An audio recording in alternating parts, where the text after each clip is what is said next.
All right. This is chapter 4, and it's tissue level of organization. I will finish this chapter, then I'll let you go ahead and take your exam. So let's go.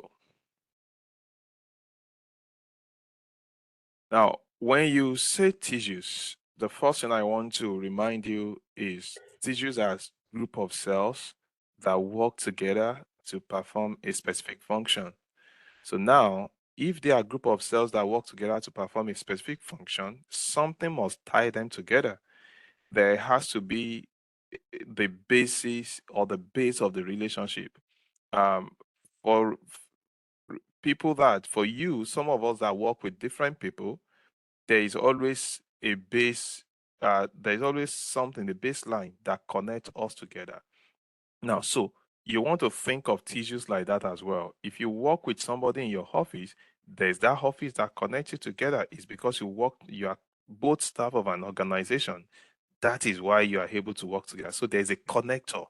If you have a relationship with your husband, there is a connector. You have a relationship with your children, there's a connector. You have a relationship with your siblings, there's a connector. Now, that connector is the family bond that can now make you to work together. So you want to think of cells like that as well. So when cells connect together to perform a function, there's something that connects them together. And so as I go ahead to do that, I want to tell you first that there's a connection between each cells that connects together to perform a function. And so that connector is called cell junction. So you want to take note of that even before I get there. There are things that are called cell junctions, and that's what connects each cells together so that they can perform a specific function together. Now, when you study tissues, which are a group of cells that are connected together by cell junctions to perform a specific function, we call that kind of study histology. When you are studying the cells as individual entity, we call it cytology. Now, pathology is when you are studying uh, a, uh, a when you are studying disease that affects tissues, we call it pathology. So study of disease of tissues associated with a disease. Now, biopsy is when you are studying the tissue sample from a patient that is still alive. All right, that's biopsy. Autopsy is close to biopsy as well, but bio means life. So biopsy simply means study of tissues of a living tissue, whereas autopsy means study of a dead tissue. You want to study tissue sample from a dead person, either to know the cause of death or to for some other analysis.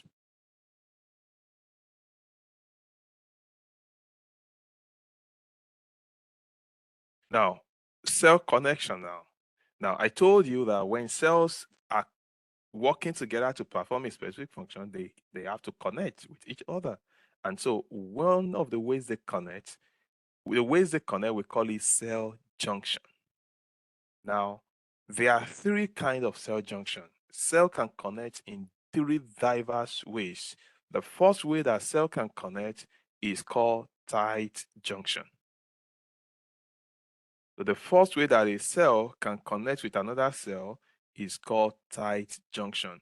I know, so no, now tight junction from the word tight. So there are three of them, right? Three types of cell junctions. Number one is tight junction. Number two is gap junction, and number three is desmosome. So number one, tight junction. From the word tight, you can tell that is a tight connection between the two cells. Very tight connection, and you can see it here. It's very tight connection. Let me pull up my annotations. Annotation. Now, you see, there is a tight connection here, very tight connection. It's well tightened together. Very tight connection between the cells. Now, this kind of connection is tight. It does not allow molecules to pass through it because it's tight. Molecules cannot pass through here because it's tight. Substances cannot pass through here because it's tight. Now, So it is very tight molecule connection that does not allow materials to pass through the cells because it's tight. Now, in this type of connection, you see it in areas that need tight connections, in areas that need to prevent flow without control. So you see it around the urinary bladder. Now, you know how the urinary bladder work, how the sphincter, all of those works. So urinary bladder needs to have that kind of tight selection. Intestines need to have that kind of tight junction. Stomach also needs to have that kind of tight junction. So you see those there. Now, the second type of junction are I'll talk about the gap junction before coming back to desmosome. So the gap junctions. Now, so the gap junctions, as the name implies, there is gap there. There's gap. So because there is gap, it allows movement of nutrients. There's gap. It allows movement of nutrients to pass through the cells because there's gap, right? Now, how does the gap forms? The gap forms by the protein connexin. The protein connexin is the one that forms the tunnel. So you can see these are the protein connexin. Here, okay. Now, these are the protein connexin. These are the proteins. Here are the protein connexin. Now, this is another protein. Here is another protein. This is another protein. Here is another protein. Now, this protein will build up on this side and form a tunnel. The tunnel that the protein forms is a passageway, and that passageway is what we now call connection. So this is the connection. See? That is the pathway. That is the pathway. That is the pathway that was created by the protein connexin. So think about it. The protein connexin created a tunnel, a pathway, which is called connection. All right. Now you see the connection is what now functions as a connecting point between the cells. Now, this kind of gap junction, because it's gap, it allows movement for molecules and ions between the cells, and it allows transportation of nutrient as well and electrical signals between some cells. All right, now you find these because there are cells junctions that allow movement of nutrients, movement of electrical signals. You find these in areas that need electrical signals to be conducted, that need electrical signals to be passed around. And so you find it in cardiac muscles, where we'll be talking about action potential later, that need to travel. You find it around neurons. We'll be talking about all of those later. Now, the third one are the desmosomes. Now, the desmosome, what is key about the desmosome is that now, if you look at the desmosome, this is the desmosome here. Key thing about it is that it requires a different glue, like glue that you use to glue something together. Now, the first one is a tight junction, tight seal. Second one is a gap junction, require a protein called connexin to make connexon, which is a tunnel. This one involve what we call CAM. And CAM simply means cell adhesion molecule, meaning that a molecules that join cells together. And these are the cells adhesion molecules here. You see them? These are the cells adhesion molecule. Now, major thing that they do, you see, they attach intermediate filament of the cytoskeleton. That's what you can see there. They attach the intermediate filament. That's the protein. I mean, that's the molecule there. Then they attach to this cytoskeleton, which is intermediate filament. All right. And the function is simply to bind cells together, to connect the cells together. This is connecting cells together. And then you see them in areas where stress is predominant. So you see them in your outer skin where you have a lot of stress going on. You see them in the intestine, is a lot of stress going on. And you see them in cardiac muscle cells as well. Right? So those are areas that you see those. Now, okay, sorry. Now, types of tissues. There are 4 types of tissues, and I call them semen. Semen. The C means connective tissues. The M means muscle tissue. The E, epithelial, and the N, nervous. So those are the 4 kind of tissues that we have. Semen. Now, I will pick each one after the other and discuss them as we go.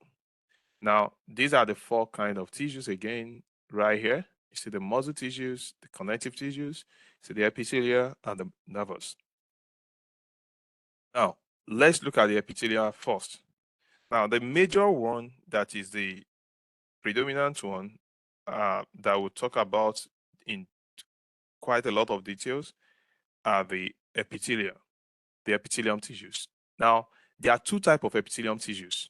There is the one that is for covering, and there's the one that makes the gland.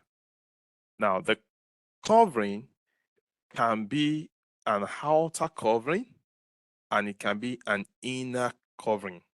When it's an inner covering, we call it the lining, that it's lines. All right. You can also see it covering the surface. So in the kind of covering now, the skin has epithelium. There's epithelial lining there. Now that is covering.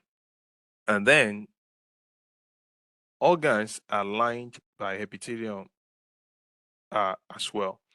Now, they also make glands. So most of the glands that we'll talk about, they are lined, they are made up of the epithelial tissues as well. Now, major characteristic of epithelial tissues that you must never forget is that they don't have vascular system. All right. Now think of the skin, for instance. Now it doesn't have vascular system. If you look at the skin, you look at the epidermis. The epidermis does not have vascular system. It only gets supply from the it gets supply of nutrient from the dermis.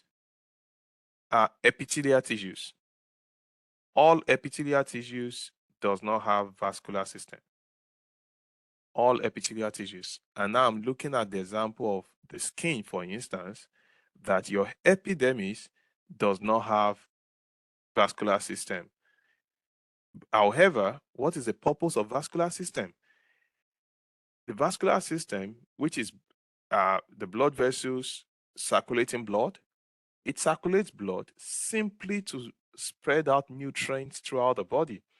So it spread nutrients throughout the body, spread oxygen throughout the body. So the purpose of blood circulation is to circulate those nutrients throughout the body. And so you will notice that when the nutrients are circulated, then the blood that doesn't have nutrients is returned back into the lungs to get to carry another set of nutrients and oxygen and bring them again. Now, so how do they get their oxygen? How do they get their nutrients, rather? They get their nutrients by diffusion through the underlying organs that have blood supply. So when blood comes towards the dermis, for instance, now, or the subcutaneous layer or the hypodermis, then some nutrient through that region is going to diffuse into the epidermis, and that's how the epidermis will get nutrients. All right. Now, so the epithelial tissues does not have vascular system. You want to take note of that predominantly. And they are continuous sheet of cells. They are tightly packed together via cell junction. We talked about that. Now, they are supplied with nerves that usually end at the base of the tissues. Now, key thing about epithelial tissues is that they have capacity to renew. And capacity to renew simply means they are undergoing mitosis actively, mitosis. Now, you will recall, you can link this to think about females, how females have menstrual cycle every month, and the wall of the endometrium is washed away and they are constantly replaced. So what that means is that those cells are replaced on the minimum every month, every 28 to 30 days. Those cells are replaced. All right. Now think about your cells, your body cells. You take shower every day, you touch things, something touch your skin, cells are washed away as those activities are going. As I'm touching my hand now, cells are going off. Now, how are they replaced? Those cells undergo mitosis very, very quickly, actively, unlike other cells. Now, the function of epithelia, obviously, you can think of your skin is to protect. They also make secretions, they filter, they help with absorption, and also excretion. Now, epithelial tissues, again, now look at this. When you see a cell like this is the basement membrane. Here is the basement membrane. You can see the basement membrane. Now, if this is the basement membrane, then this is going to be the apical surface, like the apex. So here will be the apical surface. It's like you're saying this is the base and this is the apex. Now, cells have the apical surface facing body cavity or lumen, interior space of internal organs or ducts. Now, these cells here, they are the cells that are mature cells. Whereas the cells here are the cells that may likely have mitotic activity. Now, so what that means is this. The cells here are going to be the cells that would divide later to supply the cells here. So these cells at the apical surface are not going to be actively dividing, but the cells here are going to be actively dividing and differentiate to form the cells at the apical surface. So here is the apical surface, here is the basement membrane. These are going to be the mature cells. These are going to be the stem cells here around the basement membrane. Now, let's look at epithelium classifications. Now, there are two ways that epithelial tissues are classified. They can be classified, number one, based on the number of layers, and number two, based on the shape of cells. You want to take note of that. Number one, based on the layers, number of layers. So they could have one layer, they could have two layers, they could have three layers. And they could also be classified based on the shape of the cells. So let's look at the number of layers first. When an epithelial tissue have one layer, we call it simple. Simple simply means it has one layer. Now, number two, when they have more than one layer, we call it stratified. Stratified is from the word stratum.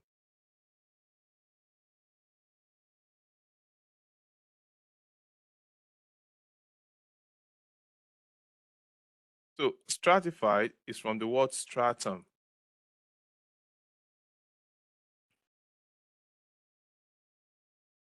All right, stratified is from the word stratum. All right, stratified it simply means stratum, and stratum is layer. All right, stratified is from the word stratum, and stratum means layer. Stratum, which means layer. All right, that's the word stratum mean. So when you say stratum, it means multiple layer. It means layer. So stratified simply means it has more layers. All right. Now, pseudostratified, the key thing about pseudostratified is that it is one layer, but it appears to be multiple layer. That's it. That's the summary of pseudostratified. All right. So you see a single layer of cells with the appearance of multiple layers due to varying position of the cell nuclei and length. Now, key thing about this is that even though it is simple layer, even though it looks like that, but all the cells that are there have just, let me see, all the cells that are there, they all are touching the basement membrane. All right. So key thing is this. Number one, we have single layer. It's just one layer. Number two, we have stratified, 2 or more layers. Number three, we have some layers. We have some epithelium that appears to be multiple layer, but it's just one layer. So now, in that case, all the cells are touching the basement membrane. Think about this as you have a house or you have a home that when you look at it from outside, everything look like it's a tall building, and you think that once you get into this building, you're going to see 3 floors, or you're going to see 2 floors there, that there's going to be 2-story building, that there's going to be 1st floor and 2nd floor. But when you got in there, you just saw that everything is just high ceiling. It's just 1 floor, it's just high ceiling. And so you got into the room. The room is just one, but the ceiling is tall. All right. So everywhere in the house looks like the house from outside looks like it's going to be tall building, and now it's going to be just 2 floors. But when you got in there, you saw like just 1-story building. It's just that it is a very tall building. Everywhere, the room, the kitchen, everywhere have tall ceiling. Now that is what pseudostratified look like. All right. Again, in that kind of home, your mattress, your bed is going to be touching the floor. There's not going to be another stairs where you're going to go and you say you want to go and sleep on the second floor. Everywhere has just 1 floor. That is what we mean by all cells are touching the cell membrane. Let's go. Now let's look at the second kind of classification. The second kind of classification is based on shape. So since it's based on shape, we are going to be looking at the shape of the cell, and that's what will be defining the name. Now, a cell that is flat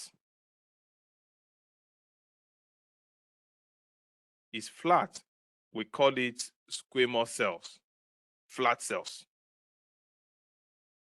Now, a cell that have I would say about the same length,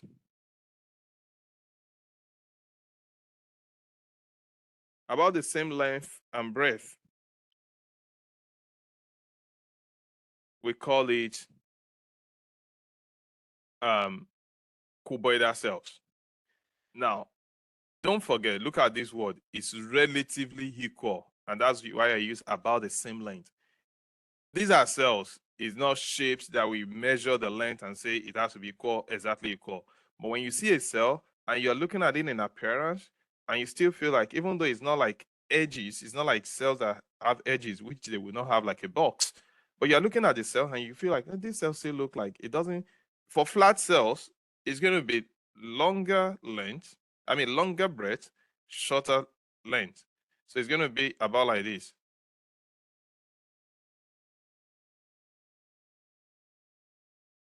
It's going to be like close to this. That will be the flat cells. They'll be like that. Not exactly like that, but close. They could have this appearance. Now, but cuboidal may appear like this. These and these are not the same. You can tell that even though this does not look like edges, and you can measure it and say it's all equal, but they appear to be. All right. If a cell looks like this, you can say this is cuboidal cell. Now, when you get to columnar, think about column. So that means the cell is going to be tall and slender. All right. So it's like the vertical version of squamous in quotes, but usually like broader, right? So you could have cells like this. This is squamous cell. I mean cuboidal cell. Now, transitional is the most interesting type of cell, and you see this majorly in your urinary bladder. You see this majorly in urinary bladder. Urinary bladder. Now, what happens here is simply that when the bladder is empty, the cell may look like cuboidal. And when the cell now becomes full, think about it. When it is empty, it is relaxed. When the bladder becomes full, it's going to stretch.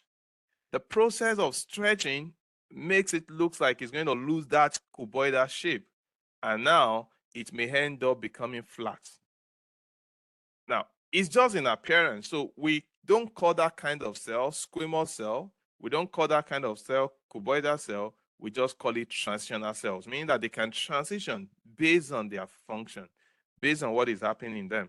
All right? Now, so those are the kind of cells we'll be looking at. Let me tell you one thing for stratified epithelium. Listen, for stratified epithelium, what determines the name when we begin to name them are the cells at the apical surface. So take note of that. I will bring you to it now in a moment. Let's go. Now, we want to look at the names now. So this is the name. Now we want to look at the name. Simple squamous epithelium. What does it mean that it is simple? Simple means that it has one layer. Why is it squamous? It has flat cells. Now, so when you look at this now, for instance, this is simple squamous epithelium. They are cells of one layer and with flat cells. You see this kind of cells in the kidney. You see this kind of cells in the lungs. And you see them lying some body cavities. Now, the major thing they do is they help to reduce frictions. They help to control vessel permeability, and they also help with secretions and absorptions generally.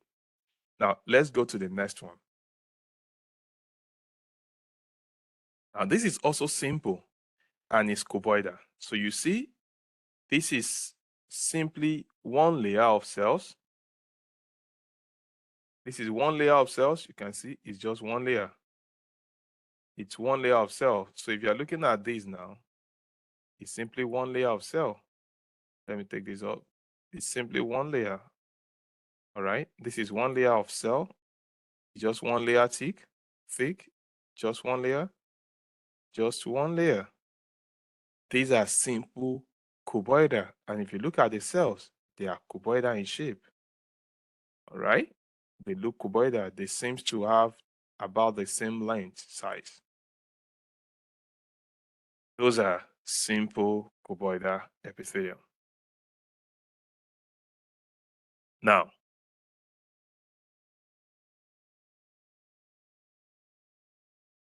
you see these kind of cells around the thyroid gland. You see them in some glands, in some ducts. Then their function is they also do protection, secretion majorly, and absorption. Let's go. Now, simple but columnar. It simply means simple, single shape, columnar, tall and slender. So you can see the cells, that these cells are tall and slender. And you can see their nucleus are located at the base. So you see their nucleus closer to the base of the cell. Now you see these cells in the gallbladder, you see them in the intestine, you see them in the stomach as well, you see them in the duct of kidney. And majorly as well, they protect, they secrete, and absorb. Usually, some areas that okay, I'll talk about that later. Now, let's look at the pseudostratified now. Please watch this with me very carefully. Now, key thing about the pseudostratified, look at this first, is that they are single layer of cells, but they have the appearance of multiple layer due to the varying position of their nucleus. Now, what makes them single layer is that all the cells, they are attached to the basement membrane. You don't see any of them not starting from the base. All of them start from the base. So those are factors. Now, again, it's not all of them that reach the lumen. So see, all of them have attachment to this basement membrane, but it's not all of them that touch the base, the apical surface. Now, if all of them are attached to the basement membrane and all of them touch the base, then it will be straight that these are simple cells. Because if you look at all the simple cells we've looked at, all the cells touch the basement membrane and all the cells also appear at the apical surface. That would not be a problem. But this became a problem because all the cells touch the basement membrane, but not all the cells touch the apical surface. So that's why it seems to have two appearances. All right. But if you trace these cells now, for instance, let me clean my annotations. If you trace this cell, for instance, now you can tell that all these cells here have attachment with the basement membrane. So if you look at these cells that I'm on, you see that's that cell. This one is this, see, is the same one like this. Now this is another cell. This cell is basement membrane, obviously touched, but you can see it behind. Now this one is here, see, that's it there. This one is here like this. So all the cells, when you look at them, all the cells touch the basement membrane. And so that makes it pseudostratified epithelium. All right, and they are long, right? So they are columnar, pseudostratified columnar epithelium. All right. Now, where do you see them? You see them in the nasal cavity. Now, that is actually what I was going to point to you earlier. Usually, areas that have secretions that needs to be stored, you usually see columnar epithelium there. So, like the nasal cavity, for instance, now they make their mucus secretion, and it needs to be stored, and that is why you see columnar epithelium there. Now, majorly, they protect your cells. They do protection functions, secretions, and movement of mucus with the cilia. All right, let's go. Now let's look at the stratified. Now the stratified simply have two or more layers.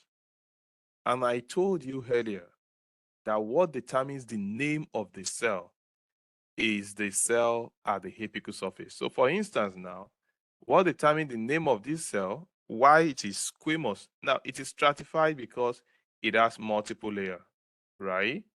It has multiple layers. Sorry.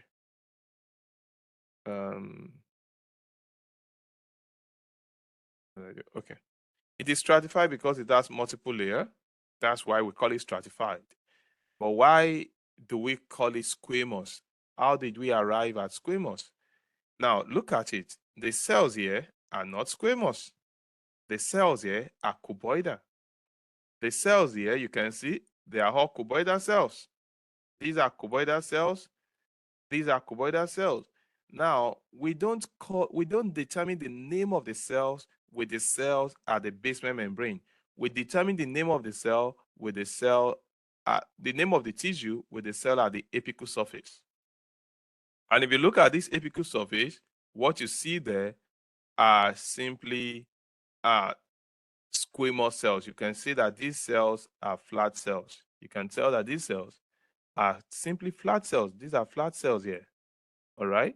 So that's what determines the name. You see, these are flat cells here at the apical surface. These are flat cells here at the apical surface. So these are the cells that determines the name. All these cells here are flat cells. All the cells there are flat cells.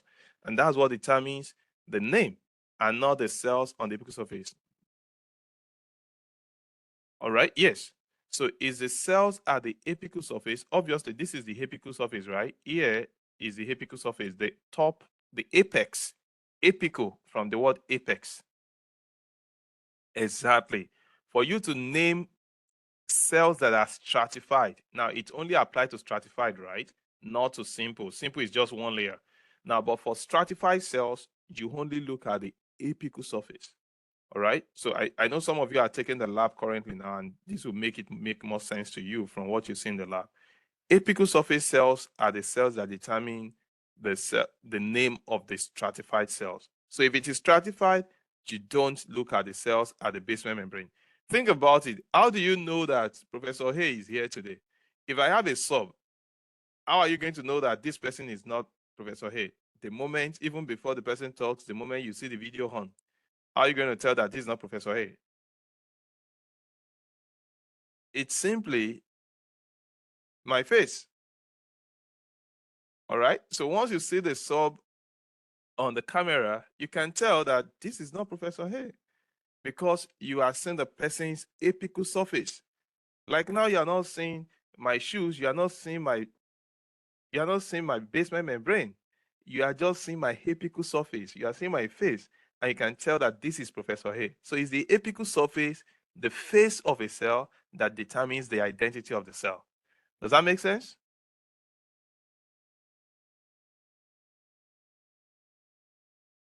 All right, cool. Now, so these cells, you see them in the surface of skin. You see them. Now, think about this. These are the cells that you see in the surface of your skin. Why? It is stratified. So the layers can peel off easily, and it's not going to be a problem because it has stratified layer. All right. Now you see it in the lining of your mouth, stratified again, throat, esophagus, rectum, anus, vagina. And again, I told you that's why women can have the wall of the endometrium is washed off and they are not having any problem with it because they are constantly replaced. Stratified layers. Now, they provide physical protection because they are stratified against abrasion, being washing away, against pathogen and chemical attack. Let's go.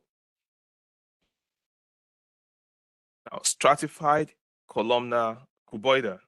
It simply means that on the topmost cells, you are going to see cuboidal cells. Now, don't forget, if you see any kind of cells in the basement membrane, it does not matter. What matters is that the cells at the apical surface are the cuboidal cells. And so if you look at this cell, for instance, now, these are the cells at the apical surface. Now, this is the lumen. Now, when you see the lumen is the space after the apical surface. Okay, so don't confuse that. So this is the lumen, and that means this is the apical surface. So these cells is what judge the name of these cells. If you look at this now, these cells is what judge the name of these cells, and these cells are rather cuboidal, than columnar. Now, if you look at this, you can still want to think this as cuboidal, as columnar. But these cells here, they are cuboidal cells. So that's what tells. And if you look at this, these are cuboidal cells. That's what tells you the name of the cell. All right. You see? Yeah, I'm going to do that. So you see, apical layer of cells appear cuboidal. You see that? So the cells here are cuboidal cells. Now, even though these cells here may appear columnar, it does not matter. That's not going to determine the name. What determines the name is the apical cells. All right. If you look at this, these are the cells at the apex. Again, this is the lumen here. And these cells are the cells at the apical surface. And the cells at the apical surface are the cells that determine the name of the cell. Right? Let's go. Now, this is stratified columnar. Again, you can see these are stratified columnar. And if you look at this now, you see the orientation of this cell. This is the lumen. This is the lumen. All right. If this is the lumen, where's the apical surface? Right here. So right here around the lumen, right here will be the apical surface. So the cells here are the cells that help to judge the name. And so these cells are columnar. Now you will take note that these cells here, where I'm touching now, these cells are cuboidal cells. You see, these cells here are the basement membrane. They are cuboidal cells. But we are not going to judge the name of the cell of the tissue with these cells. These cells are cuboidal cells, but they are the basement membrane. When we are naming, we only look at the face. We don't look at the foot, at the leg. This is the face. This is the face, and they are columnar cells. You see, these are columnar cells here. That's what we look at. We don't look at these cuboidal cells. No to cuboidal cells when we are naming. Yes, they are there, but that's not what determines the name, because that's not what determines the face. Right? Next set of cells are the stratified transitional epithelium. Transitional, like I told you earlier, you find them majorly in the urinary bladder, and those are the cells that changes shape. Excuse me. Those are the cells that changes shape.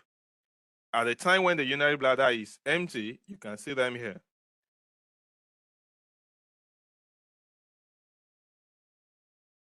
Exactly. Now that's for stratifying, right? Cool. Now you can see here the bladder is empty, and you see the cell appear columnar because its bladder is empty. So the cells looks tall and long. But what happened once the cell becomes full? You see that it stretches and it changes shape. All right. So when it stretches now, you see at this point, these cells look like columnar cells now. They are all tall cells. But what happened here? See, this is having a squamous cell appearance. This is having squamous cell appearance. It's tall. It's becoming flat. You see, the nucleus looks like flat now, simply because the cell has stretched. You see here? See, this is a flat cell. These are suddenly become flat. These are suddenly become flat because it is now full. It is contracted. Now let's go. So when they are relaxed, they have different shape. When they are contracted, they have different shape. Now, glandular epithelium. Those are the ones that look like gland. And think about it. There are different type of gland in our system, right? There's the gland that we call the exocrine gland. And when you think of exocrine, think of exit. And there are some other glands that we call the endocrine gland. They are inside. Exocrine gland simply means they make their secretions and pump it out by themselves. If they need to pump it out by themselves, then they need a pipe by themselves. They need hose by themselves. But endocrine does not need to pump it out by themselves. They only put it in the blood. So they don't need hose, they don't need pump, they don't need pipe. The ones that secrete it out by themselves, they need a pipe, and that's what we call the pipe, is what we call ducts. All right? And think about it. Don't even look at the story. Think about your sweat gland. Think about how sweat comes out of your body. You sweat, you just see that sweat is coming out. So that sweat, once the gland is releasing the sweat, it needs a pipe to send it out of the body. And that is why you have what we call sweat ducts that bring it out of your skin. Now, think about your saliva as I'm talking now, or as you talk, think about your saliva. Your saliva is secreted straight into your mouth. It doesn't have to go into your blood. The same way sweat does not need to go into your blood. You secrete the sweat, it just comes out. It doesn't need to go into your blood. And that is how exocrine glands make their secretion. You see, the cerumen, the sebaceous gland that secretes oil, that makes your face to be oily, it does not need to secrete it into the blood and now come out. No, it secretes it out. So it needs dots. All right? Now, but there are these other kind of glands. The hormones, the endocrine gland, which are thyroid gland, for instance, now secrete the hormone T3 and T4. That does not need to come out. It just needs to go into the blood. The blood does the circulation for itself, so it does not need a dot. And I think about this as this. Let's say I operate a kitchen and Nazira also operates a kitchen. I have a restaurant. Maybe I sell pizza. Nazira also have pizza, sell pizza. And for me, my home pizza, I deliver it. People don't come to sit in my store to eat. I deliver it. But for Nazira, people have to come to our store to eat. Now, what is going to happen? Do I need a vehicle for my transportation, or I don't need a vehicle? I need a vehicle to transport and deliver my product. But Nazira does not need that. She doesn't need delivery system because people are coming to eat it in our store. Right? So think about exocrine and endocrine that way. Exocrine is like me. I take my product out. I send it out. So I need a delivery system. I need dots. So exocrine are glands with dots. Endocrine, they are dotless gland. All right. So endocrine, they are dotless glands. They don't need dots because they secrete their secretions into the blood. The blood is the transportation system. All right. The blood is a transportation system that helps them to transport their product. If you secrete hormone, for instance, the pancreas make hormone, the hormone is going to go through the blood to the cells that needs it. Right? So let's go. Now, these are different kinds of exocrine gland. Exocrine gland could be unicellular gland. You see it in globular cells. It could be multicellular. It could be simple. It could be compound gland. It could be tubular. It could be acinar. I'll show you this, and that will take care of it. Now, this is simple gland. This, you see it in intestinal gland. This is super simple coiled tubular gland. Now, it looks tubular, but it's coiled. And it's simple. Tubular, but coiled. You see it in merocrine sweat gland. Now, these are simple, but it is branched. Simple with branches. We see it in gastric gland, mucous gland, esophagus, tongue, and duodenus. Now, there are some other simple glands that are acinar. All right? We call these simple. The difference between this and this is that this is just like a tube, but this has like a sac appearance. So simple alveolar or acinar. So acinar and alveolar is the same thing. That's what that means. Now, this you don't find it in adults. It's a stage of development of simple branched. All right. Now, these are simple, but they are branched. And now they are not tubular. They are acinar or alveolar. This is what you see in sebaceous gland that secretes sebum. Sebum is a oil that you see on your face. All right, let's go. Now, the epithelium can also be compound and not simple. This is compound, obviously it's complex. All right. The complex can be made up of just tubes. So simple, complex tubular, you see? That's what you see in mucous membrane, in urethral gland, in male reproductive system. That's what you see there. This is compound acinar or alveolar. You see this in mammary gland, the breast. And this is a combination of the two. So it's tubuloalveolar or tubuloacinar. You see this in salivary gland. You see this in respiratory and in pancreas. All right. Now, functional. These are structural classification. Let's look at functional classification of exocrine gland. Functional is simply about the way they do their function. And the way they do their function could be either as merocrine, they could be apocrine, and they could be holocrine. I will explain it. It's quite simple. Now, if you look at the merocrine, the merocrine is a kind of gland that when they produce their secretion, they will also release their vesicle alongside with the secretion. So, okay, let me start with holocrine. Sorry, I like to start with holocrine.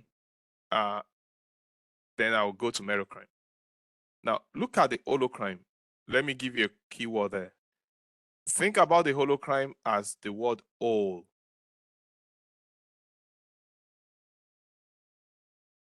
And the whole that I mean there means everything. All right? So see, these guys have made their secretion. When they are trying to release their secretion out, the cell will burst. And so it is when the secretion comes out, it's not just the secretion, it's the secretion and part of the cell. Because once a secretion is released, a whole cell is lost. So the whole of the cell is in crime. All right, very good. That's why you see here sebaceous gland, which is what makes that oil. That makes a lot.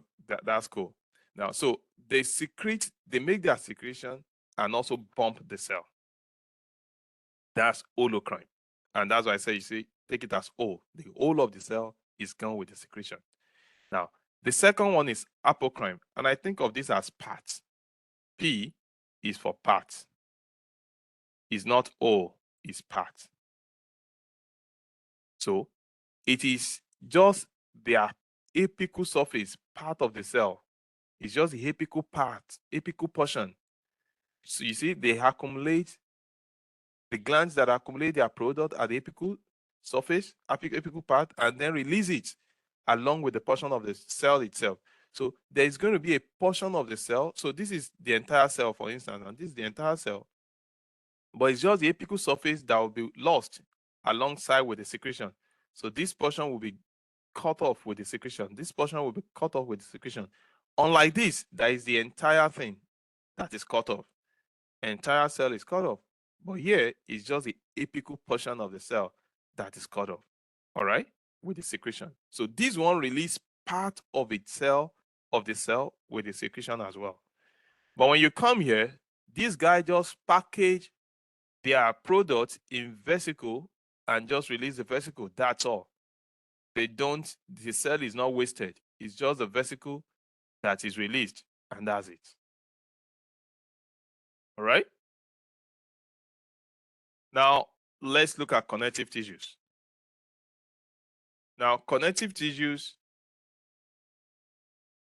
they are divided into different portions. You can see here we have connective tissue proper, supportive connective tissues, and then fluid connective tissues. These are connective tissues proper. And you will see it's made up of loose connective tissues. Excuse me.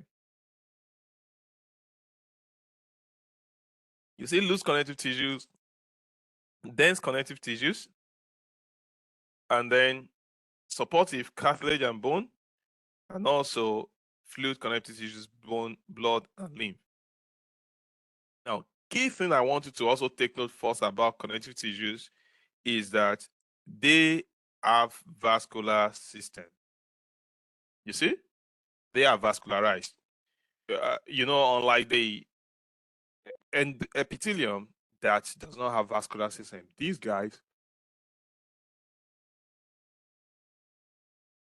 they are rich in vasculation. They are very well vascularized.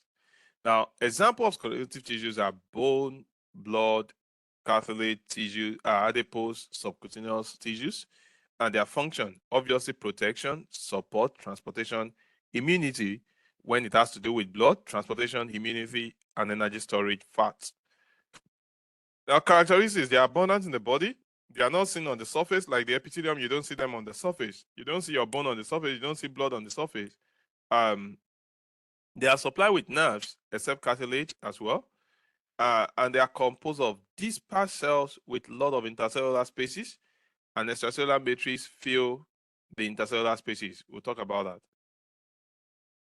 Now, this is a picture of connective tissues. See the blood? You see the adipose side, you see the gland substances, macrophage, plasma cells, lymphocytes, all of those are connective tissue. You see the elastic fiber, you see the collagen fibers, fibroblast. Let's go ahead and see them all. Now, connective tissue cells.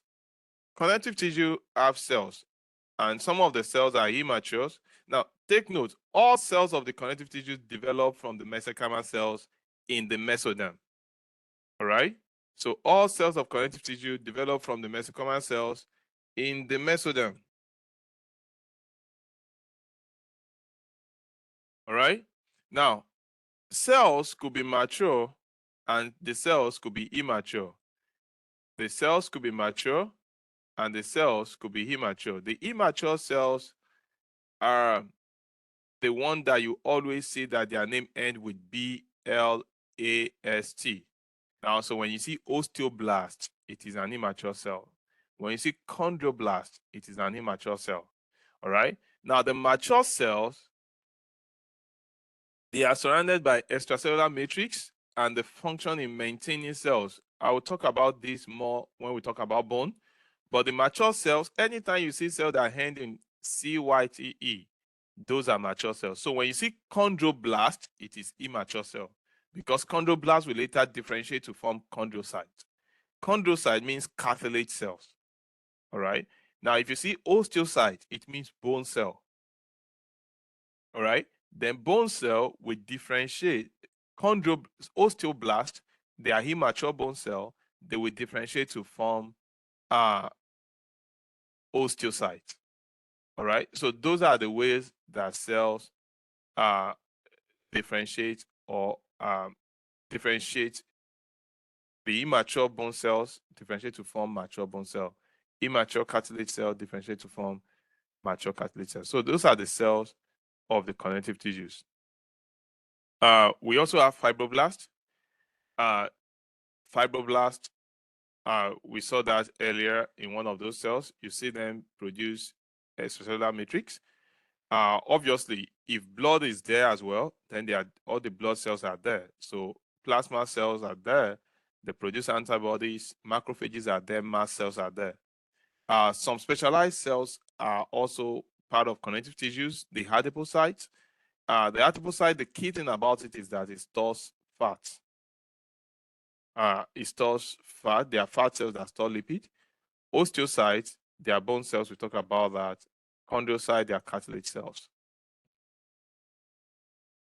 Now let's look at the connective tissue matrix. I've mentioned matrix before, but what does the matrix mean? The matrix simply means a combination of fiber and gland substance. So what is the fiber? The fiber includes collagen fiber, it includes reticular fiber and elastic fiber. Now, key thing is this, please take note. You always see collagen fiber in areas that are flexible and strong. So in ideal sense, you see it in areas that need resilience and strength. So that's why you see it in ligaments, you see it in tendon, they are tough. All right. You see reticular fibers in areas also that provide support and strength. All right. And then you see elastic fiber. We'll talk about all of that into the more details later. You see elastic fiber in areas that need to be able to stretch and also return to their initial state. That's where you see elastic fiber, and they contain the protein elastin that allow them to do that stretching. Now, gland substances. So we just look at what fibers are. We want to look at what are gland substances. Gland substances, the major thing that component of gland substance are water, polysaccharides, and protein. That is what we call gland substance. Water, polysaccharide, and protein. So they are examples of gland substance are the polysaccharides called GAG. Now, please excuse me.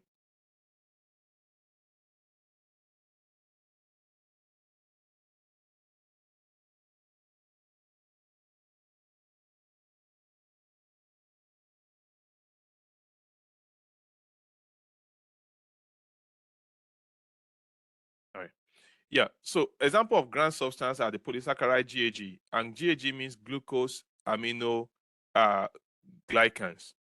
It means glucose. I'll just type it in.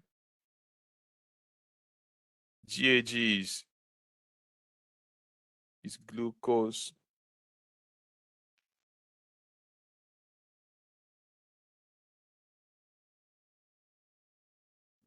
amino glycans. All right, that's the meaning of GAG. So it's GAG, glucose G, aminos GA, and glycans G. All right, so those are the polysaccharides that makes up the grand substance. Now, the major thing they do, so they are present between cells. They are present between cells and fibers, right? You see them between cells and fibers, and their consistency varies from fibrous to solid to semi-solid. The function is that they bind cells, they provide support, and the medium of transportation, medium for nutrients and gases to be transported into the cells. Now, they are composed of protein and polysaccharide with water. All right, let's go.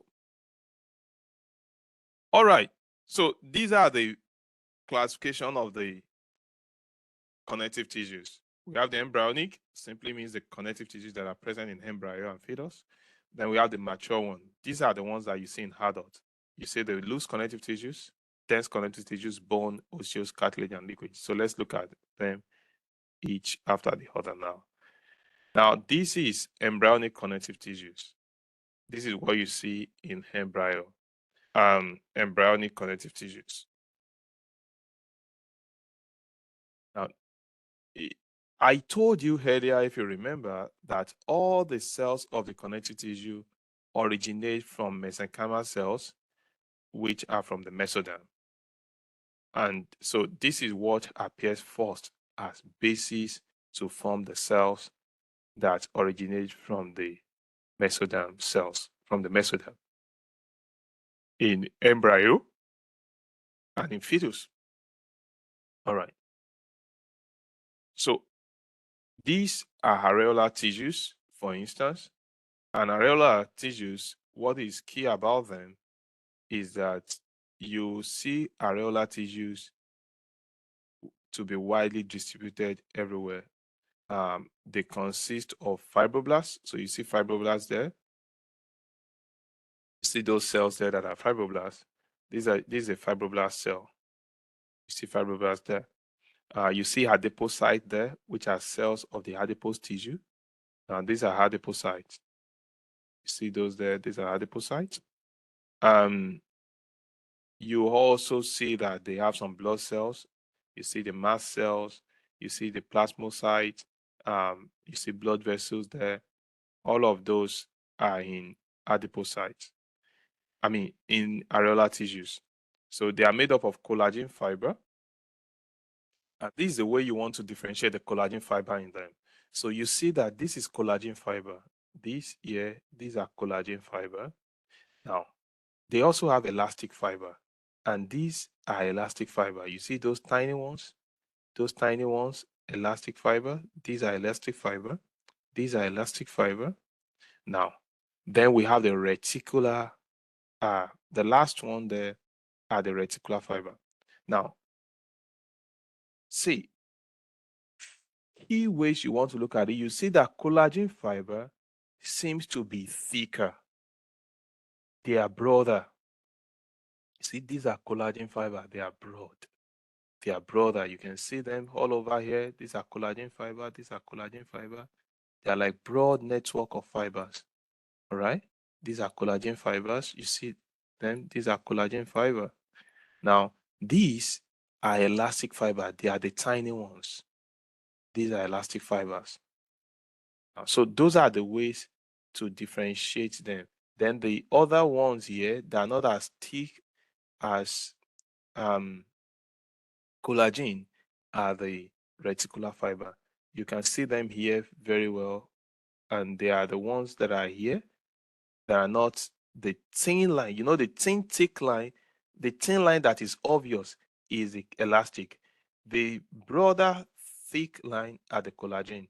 The other ones that are thin are the reticular. All right. Now, adipose tissues. These are adipose tissues. Professor Alonge, can you repeat real quick how to determine what the reticular is? Okay. So if you look at this, let's look at it here first. Now, you see that if you look at these ones, these are the reticular here, right? My annotation. These are the reticular here, right? Do you see that on that slide? Can you see my annotation? Okay, cool. Now these are the reticular here. And these are the collagens here.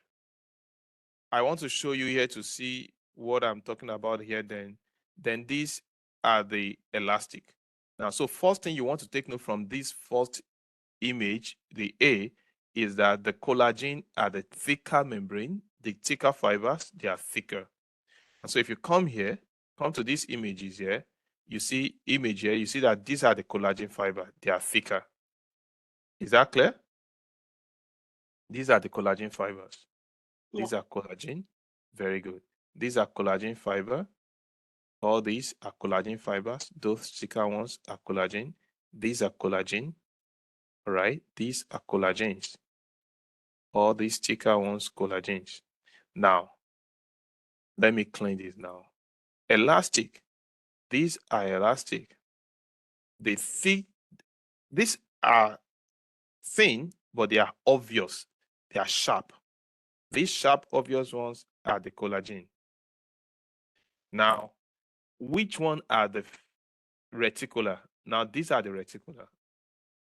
You see these ones here that are tiny. They are not as obvious as elastic. So look at what I want to trace now. These will be reticular fiber. You see these? These will be reticular fiber. They are not as sharp as elastic, so these will be reticular fiber. They are not as sharp as elastic, and they are not as thick as these will be reticular fiber. They are not as thick as collagen. Does that make sense now? So those fainter ones, okay, cool. Those fainter ones are the now key ways is the thick ones, collagen, the tiny and still very obvious one that looks like black in coats, even here, are the elastic. Then the fainter ones are the collagen. Are the reticular. Now, adipose. What is key about adipose is that it stores fat. All right, it stores lipid. All right, that's key thing about it. It stores lipid, and that's lipid there, triglyceride. All right, we say it does energy storage simply because it stores fat. All right, because these guys stores energy. Fat stores energy, right? Fat also prevents against heat loss, and it also protects your organ. So the major functions that it does is simply because of this fat that it contains. All right. So if you see it also, you see the yellow, it implies, it gives it an appearance of starch, of fat. All right. So these are fat cells. These are fat cells there, adipocytes. Adipocytes are fat cells. So you want to take note of that particularly. Ideally, part of the things you'll be learning in the lab is you should be able to recognize these images when you see them. You should know that this is adipose tissue, knowing you can see the fat droplets there. These are adipose tissues with the fat droplets. All right. These are reticular tissues. These are reticular tissues. And again, you see the reticular fibers there. All right. Key thing about reticular tissues is that they provide support to the body, to the cells, to the tissue. They form complex three-dimensional stroma. They support functional cells of organs. You see them in kidney, in liver, in spleen, lymph nodes. Let's go. Now, dense irregular connective tissues. From the word dense, you can tell that the cells are densely packed together. And if the fibers are densely packed together, it means they will undergo stress. They will be able to undergo stress. So you see dense connective tissues, dense irregular connective tissues in areas where this body is exposed to a lot of stress. All right. Now, so you see them in the dermis. So your dermis have dense irregular connective tissues because it's so the cell itself is made up, the tissue itself is made up of, it's built to undergo stress, it's built to be conformable to stress. Now, dense regular. What's the difference between dense regular and dense irregular? Simply look at this. Does this fiber looks organized in the arrangement? Can you say this is the regular pattern that they have? Looking at this. No, thank you. But when you come here, does this fiber look organized? You can see it is organized as a line. You can say these are these layers. All right, cool. So this is the difference. Both of them are densely packed. If you look at both of them, you see that they are densely packed. They are not like these cells. These cells are not dense. These cells are not densely packed. These cells they are loose. They are loose. That's why we call it loose connective tissues. This is fat cells, loose cells. You see, these are loose cells, and that's why we call them loose connective tissues. But these, so you see, if you come back to this slide that put them in category, you see, loose connective tissue. But now we are looking at the densely packed ones. So these two are densely packed, but their density is different because the arrangement is different. This is this is densely packed but irregularly arranged. Now, this is densely packed and regularly arranged, right? Now, if you want to think about it, which of these two do you think will be more resilient or stronger? Is it the regularly arranged or the irregularly arranged? If you think about the arrangement, the regular arrangement is going to be stronger because think about it. If you have if you have fibers that you just pack together, they can easily spill up. They can easily be broken. But when you bind them together in a bunch, it becomes quite difficult to separate them. Right? So these guys, you see them in areas that need great strength. All right. So that's where you see them. So you see them in ligaments, you see them in tendons. They are dense connective tissues. And you can see the arrangement. The arrangement tells that they are regularly arranged, dense and regular. All right, let's go. Now, this is bone. What time is it? This is bone. Let me.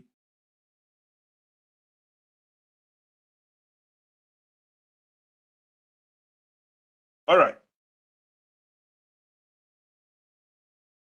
Great. Thank you. You're welcome back.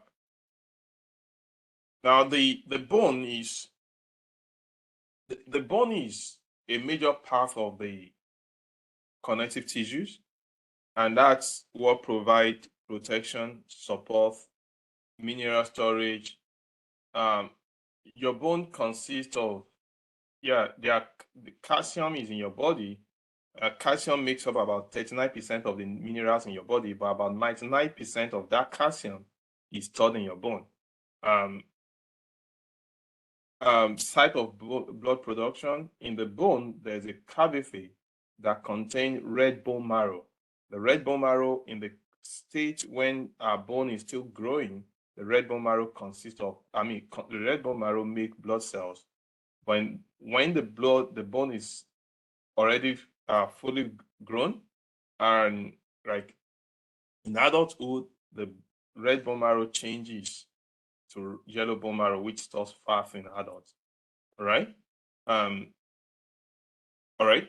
The bone also help with movement.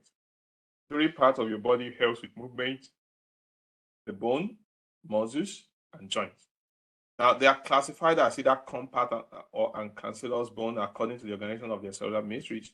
Now, you see that So I tell my students to do this experiment. You see how when you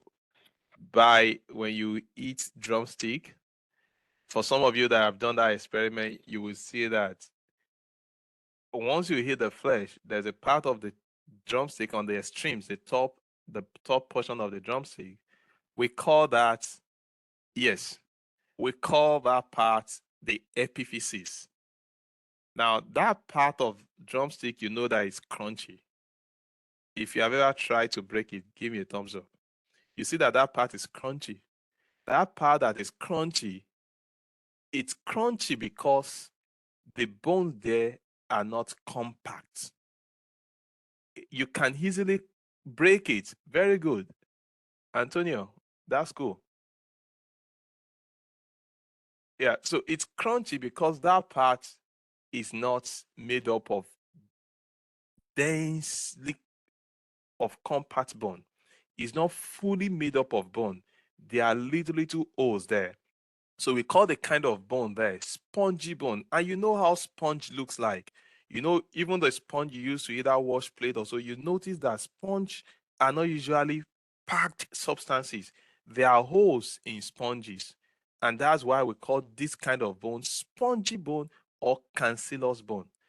And the other part that you know you cannot break with your teeth, we call it compact bone. Inside the bone, where you know that there's something that is there, the bone marrow. Some of us have tasted the bone marrow before.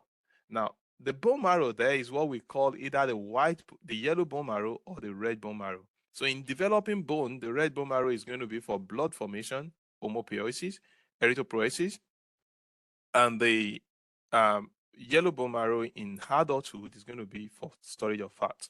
Now, this is what a functional bone looks like, the compact bone. Now, you know how your cell, is the functional unit of life. The same way osteon is a functional unit of a bone. All right? That's the same way that osteon is a functional unit of a bone. And osteon, here is an osteon. All right, so this is one osteon.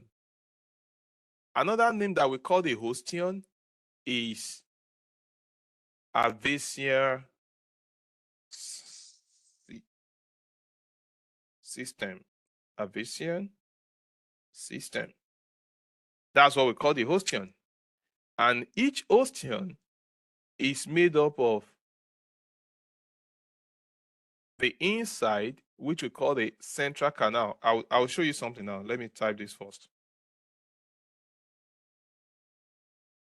Now, for some of you that are in the lab, I mean, don't worry, this next chapter we are still going to look at bones, and then we're going to look at it in better details. This is just like an intro. Now, if you look at this, think about the osteon as a cell, and then think about the central canal as the nucleus. You know, every cell have nucleus. So the osteon, think about it as a cell. The central canal, think about it as nucleus. Then inside the nucleus, what do you have there? You are going to have DNA there, but inside the nucleus, in this case, inside the central canal, not nucleus, I'm just likening it. Very good. You have the chromatin, the chromosome, you have it in the nucleus. But in this case, in the central canal, we have blood vessels there and nerves. So inside the central canal, you're going to have blood vessels, artery, vein, and nerves inside the central canal. All right? So that's the way the cell works. Now, the cell, the osteon, also have the bone cell, the mature bone cell, osteocyte. All right? Now, the osteocytes are usually inside a covering. And you know the way I joke about it? You know how you have peanuts inside the peanut shell, and you have to crack the shell before you get the peanut out. Now, the peanut is the osteocyte, which is the mature bone cell. The shell is what we call lacunae. All right? So the osteocyte, peanut, inside the shell. All right? So all of the things you are seeing here, they are not the osteocyte itself because they are like the shell, and it's inside the shell that you have the osteocyte. All right? Now, if you look at this, there is a communication between the osteocyte, if you look at these guys here, you see that every osteocyte seems to have a line, a fiber that goes straight to the osteocyte. I mean, that goes straight to the central canal. You see, if you look at this, there's a line that goes to the central canal. There's a line that goes to the central canal from here. There's a line that goes to the central canal. Every lacunar is connected to the central canal. Why? Because the central canal have blood supply. They have to get the central canal must be connected to the osteocyte. All right. So every osteocyte is connected. And what connects them? We call it canaliculi. You see that? That's canaliculi. It's a canal. I think about it as canal. It's a canal that connects every lacuna to the central canal so that they can get nutrients there. All right. Now, you see that between here, this is the central canal, right? This is the central canal. And you see, this looks like a ring. Another ring seems to be here. Another ring seems to be here. This looks like another ring as well. Inside the osteon, like about 5 rings thereabout. There's no particular number, but these are rings. If you look at it here, this is a ring. This is another ring. You see, it looks like different layers. Look like different layers. Each of those layers, we call it lamella. It's not labeled here, but that's what we call it. I'm going to write it somewhere. We call it lamella. So each of the ring, we call it lamella. Call it concentric ring around the osteon. I mean, around the central canal. So those are rings there. All right, let's go. Now, compact bone, that's what we just look at. They are seen at the outer portion of the bone, usually. So every bone have this. I'm going to write this here. Every bone, you know, I told you the crunchy part, we call it the epiphysis. The crunchy part is the epiphysis. Number 2, there's a part there that we call the metaphysis. And then the diaphysis is the shaft. That's the part that you are not able to crunch. That's the part that is very tough on the drumstick. All right. So anytime you buy drumstick next, make sure you perform this experiment. Okay. That's the part that is strong. That's the diaphysis. That part is made up of this compact bone. These parts are made up of spongy bones. So this compact bone now, an example of where you see compact bone is a diaphysis, where it's also called a shaft. It's called diaphysis or shaft. Now, it's composed of basic unit called osteon. You see that? That's what we just look at the Abyssian system that are arranged in compact manner. On the osteon, these are the things you see, and that's what I've just explained. Lacuna is the opening in extracellular mesis. You see, what does it host? It hosts the osteocyte. Canaliculi is a canal in lacuna that allows cytoplasmic extension of the osteocyte to reach the other osteocyte for nutrient exchange. So they connect with the central canal. Now, the lamella is concentric ring of extracellular matrix that are composed of calcium and phosphate. Those are the rings that I told you about. And then the central canal is what consists of blood vessels and nerves. All right? Now let's go. Cartilage. Cartilage is the precursor for bone cells, right? They consist of cells embedded in extracellular matrix composed of fibers and chondroitin sulfate, which gives the cartilage a gel-like consistency and resilience. Now, the cells that are there, they are chondrocytes, mature cartilage cells, and then the immature cells. And all these cells also originate from the mesenchymal cells. All right? Again, just the same way that bone cells are in lacuna, that's the same way that cartilage cells are also in lacuna, just the same way. All right? Now, the membrane of dense irregular connective tissues surround them, and that is called perichondrocyte. Perichondrocytes surround them. They don't have blood vessels. They don't have nerves. So that makes their repair to be slow because they're going to be getting nutrients from underlying structures or surrounding structures. There are three types of cartilage. We have the hyaline cartilage, the fibrocartilage, and the elastic cartilage. Looking at the name, which of these cartilage do you think will be the strongest? Just looking at the names. Which of these cartilage do you think will be strongest?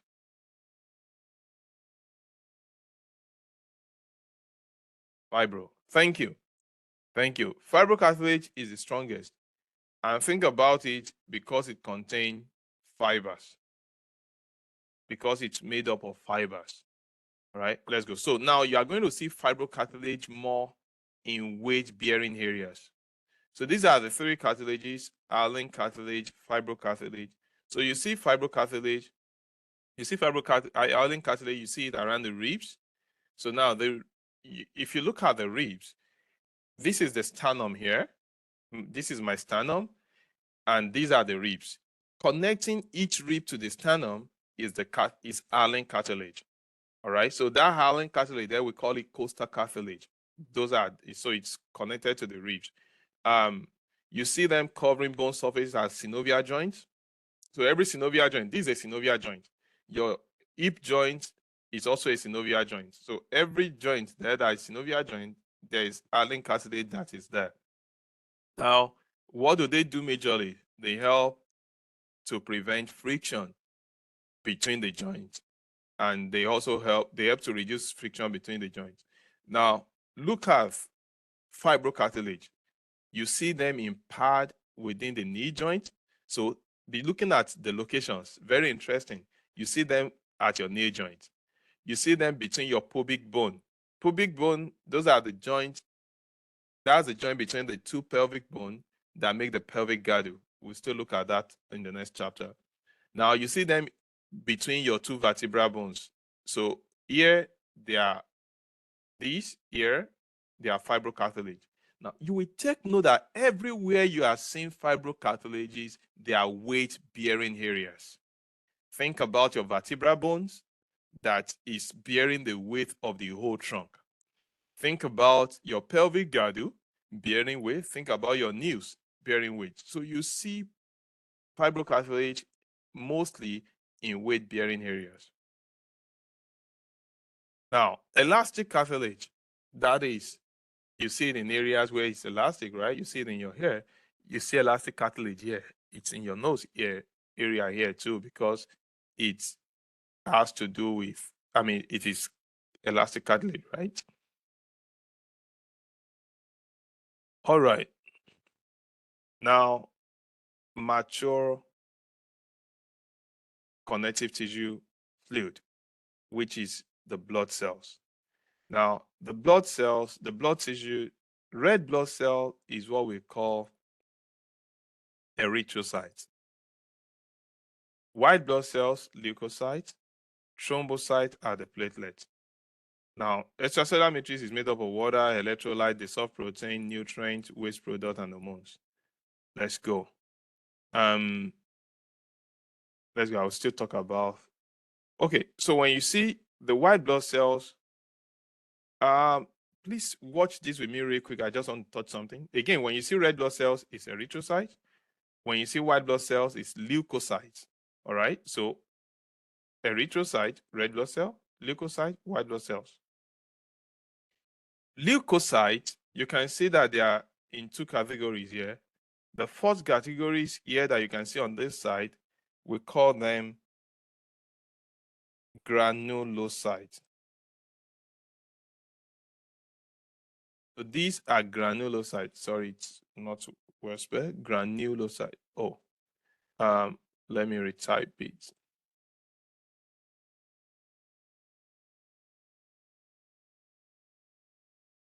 So these are granulocytes. And these two here, they are agranulocytes. So this one, I call it BEN, B-E-N. And this is just LM. So you see, basophil, eosinophil, neutrophil. Then the different what is key here is that they have granules in their cytoplasm. So you can see these granules here, whereas here it has plain cytoplasm. They don't have those granules there. All right, let's go. Now, these are tissue membranes of the tissues. So they are mucous membrane, serous membrane, cutaneous membrane, synovial membrane. Please just read that. Now, let's go to muscle tissues real quick. Muscle tissues are made up of muscle fibers, which muscle fiber is the same thing as muscle cells, right? The muscle fiber contract and relax. That is muscular contraction. We are going to look at that in about chapter 12, 11, 12, thereabouts. Now, functions of muscle tissues, they help with muscle movement. They help with heat generation and movement of materials within the cells. Now, there are three types of muscle tissues. The first one is the skeletal muscle. Now, key thing about the skeletal muscle is that it is voluntarily controlled. That's the first thing I want you to take note about it. Now, if it is voluntary control, then it is controlled by ANS. And ANS simply means autonomic nervous system. Now, autonomic, think about it as automatic nervous system, meaning that this part control. Oh, I'm sorry. I wish I can delete that part. I forgot I'm talking about skeletal system. Now, skeletal system is voluntarily controlled. Please disregard the part I just said. I'm going to clean this as well.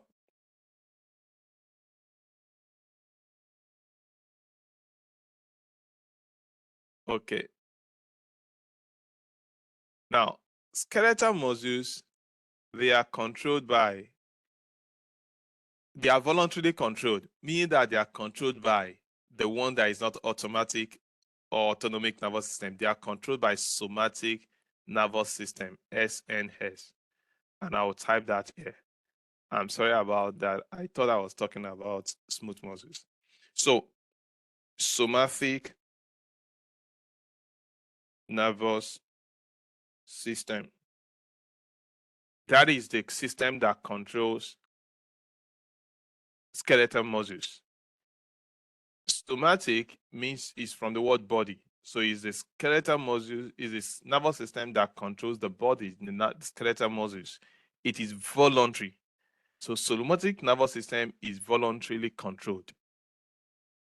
Now, you see skeletal muscles around the bone, right? You see it around everywhere.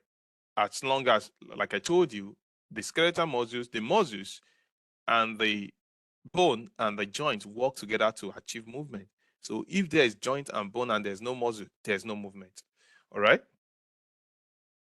Now, the muscle fibers are long and cylindrical. That's a shape, and you can see it here. Now, the fibers are multinucleated, so they have multiple nucleus in them. And then the fibers have uniform striation. The striation is what you are seeing here. And the striation is simply made up of actin and myosin filaments, which we are still going to look at later. Now, it's simply arrangement of those proteins. The proteins are actin and myosin. Let me put that here. Actin and myosin protein arrangement. That is what we call striation. All right. Now, okay, so that's it. Now, let me show you the difference between this skeletal system muscle and the other two types of muscle. You see, this is anything that is voluntarily controlled is controlled by somatic nervous system. Now, let's go ahead and look at the other one.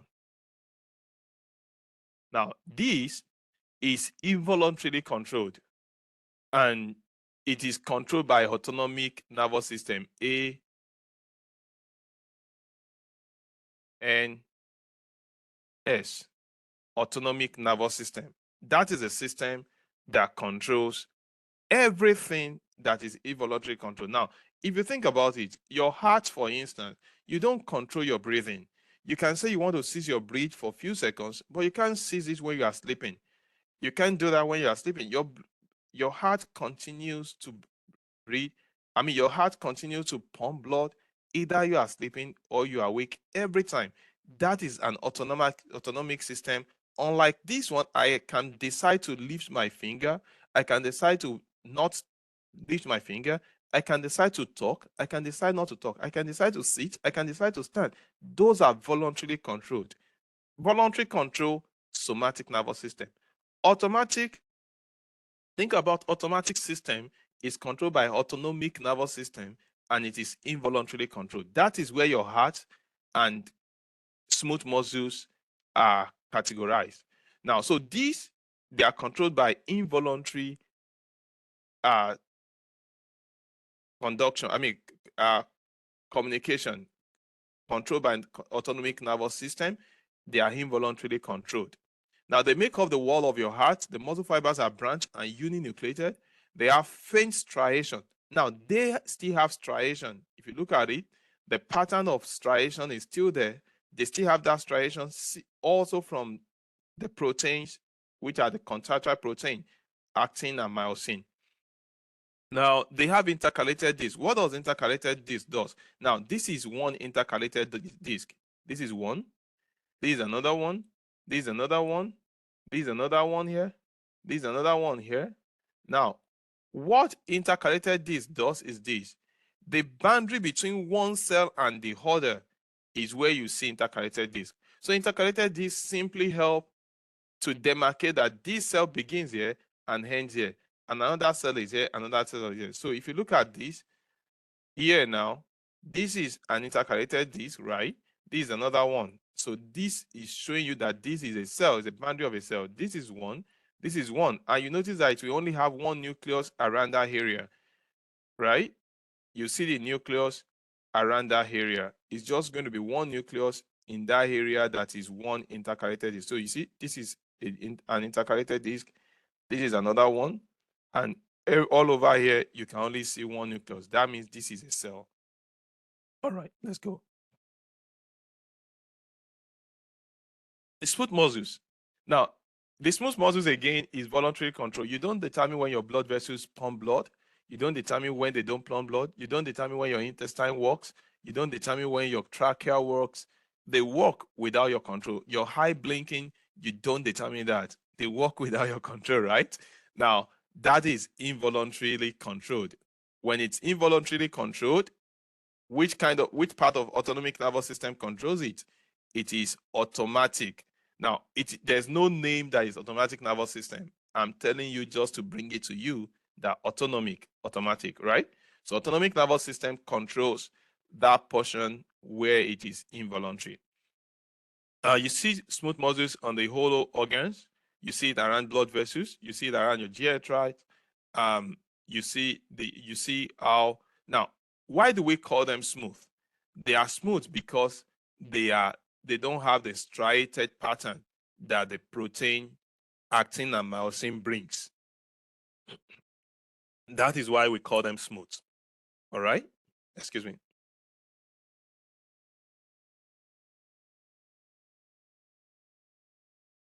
So that's why we call them smooth, because they don't have that striation.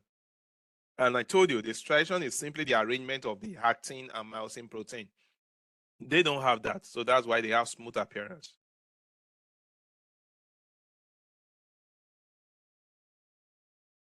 All right? So nervous tissue now. The major cell in the nervous tissue is simply the neuron and the neuroglial cells. Now, the neuron is the major cell. The neuroglial cells are simply supporting cells. Now, for every one of these, you are going to have about 5 of these. These are supporting cells. They are not the actual cells, but they are predominant. In fact, not 5. I think sometimes it's about 10 of these. So every one of these you usually have about 10 of these. It's predominant. It's not just, it's predominantly in the cell. And key thing is this: neuroglial cells does not by themselves run a particular function. what they do is simply that every function they do is to support the neuron. Every function they do is simply to support the neuron. Every function they do is simply to support the neuron. So the neuron is the functional unit of the nervous system, is the one doing the job. It's able to communicate via action potential, which we are going to study later, with other neurons. Now, muscles or glands. Now, this is what the neuron looks like. You have the cell body, you have the dendrite. The dendrites are the one that receives information. Then you have the axon, which is the one that takes the processed information to the organ that should perform the action. So these are dendrites. They receive the information from your body. Oh, the temperature is high. These are the guys that will receive the signal. Then the signal will be received and processed here. Then the processed impulse will be transported to the organ that should make the changes. That is how the neuron is. All right. This is still discussion of what we've talked about. Just read it.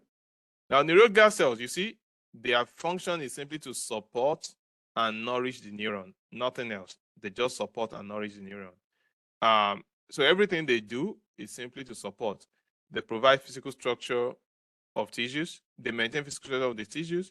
They repair tissue framework after injury. They perform phagocytosis, provide nutrients to neuron, regulate the composition of interstitial fluid surrounding the neuron. You see, every of their function surrounds about the neuron activity. Now, tissue repair. Replacement of dead, worn-out tissues or damaged tissues. Typically, it involves generation of new cells. Now, the tissues, all the 4 tissues that we looked at, they don't all have the same pattern of repair or replacement. For instance, now, I told you about epithelial cells. They constantly repair themselves. They constantly replace themselves. So they are able to repair each other. Repair and replace lost cell quickly. But the nerve cell, for instance, they are not able to replace themselves. Their regeneration is even slow. It depends. So if there's a damage to the nerve cell, it depends on the location of the damage that would determine the fate of the nerve. If the damage is at the location where it can repair, it gradually repair and it could take a long time. And if the damage is at the location where it cannot repair again, that's it. So the tissues don't all repair themselves or replace themselves at the particular, in the particular constant rate. If parenchymal cells are involved, normal structures and function can be restored, tissue generation. Now, if fibroblasts or stroma are the primary cell involved, then fibrosis occur, which will cause scar formation. Structures and functions are not restored at that point. Now, it's just like when somebody is hurt, you have an injury. When scar forms, scars does not have the function of the regular tissue. Scars will just be like a structure that is there just to cover it up, but does not have functions of tissues. All right. Now, with extensive damage to tissues, both stroma and parenchymal cells may be involved, which result in granulation tissues. Actively growing connective tissues consisting of network of collagen fibers allow epithelial tissue to migrate and fill the void. Factors that affect tissue repair are majorly your diet, blood circulation, which is key, and age. So what we eat takes a very substantial part of our healing. All right, nutrients that we bring into our system will determine the pace of our healing. And then also blood circulation. If there's blood circulation in an area, if there's good blood circulation, then healing is going to take place faster. Why? Because gaseous exchange is going to happen quickly. Be frequent in that area. Nutrient also is going to be circulated in that area.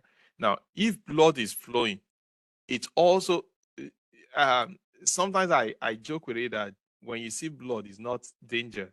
It's your body wanting to protect itself. Because think about it, if there's an injury and blood flows to that area, red blood cell is there, white blood cell is there.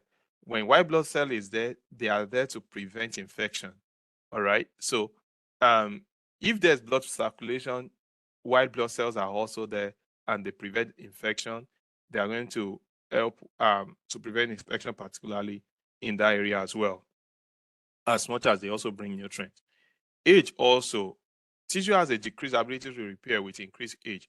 A child that is still growing is going to be able to replace those cells faster than an adult that is already of older age. So age plays a very important role. Our activity also reduces with age. All right. So those are factors that are predominant. All right. That brings us to the end of chapter 4. All right.